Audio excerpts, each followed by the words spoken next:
pořádáte za festival? Představ si, je to cestovatelský festival, který je pro všechny cestovatele, ale třeba i pro děti. Letos tady máme Junior Stage, jo? Budeš tady povídat i ty s maminkou a tatínkem o Senegalu, ale máme tady i další věci pro děti, jako třeba loutkový divadlo, hry pro děti loutkový, měli jsme tu tibetskou pohádku, japonskou pohádku, jsou tu koncerty, děti třeba tady měly krmení zvěře v oboře. 3, 2, 1, start! Položit!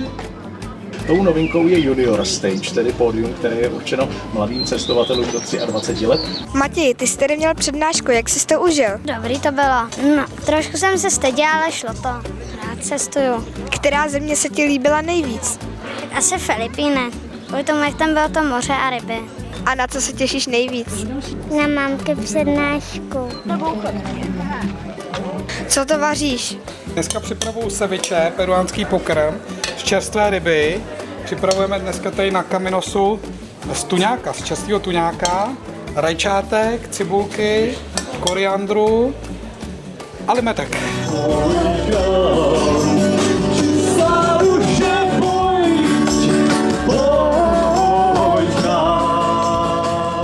Do jaké země by ses chtěla podívat? Na Havaj. Do Ameriky. Do Egypta. Na Maledivy. To se vám tady na festivale líbí? Mně se tady líbí to prostředí, ještě jak tady ty cestovatelé mluví o těch svých zážitcích. Nevím, už mám 3000 čertínů. Ať táhne, odkud přišel. Proč jsi přišla na cestovatelský festival?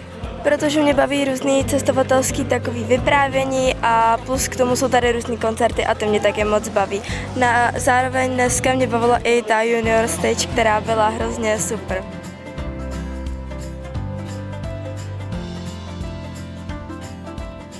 Jak vnímáš festival ty jako moderátorka? No tak je to i hodně stresující, ale líbí se mi všechny přednášky a baví mě poznávat nový cestovatele a cestovatelky. Tady dneska měli spoustu mladých nových cestovatelů, takže určitě na všechny, který uvidím.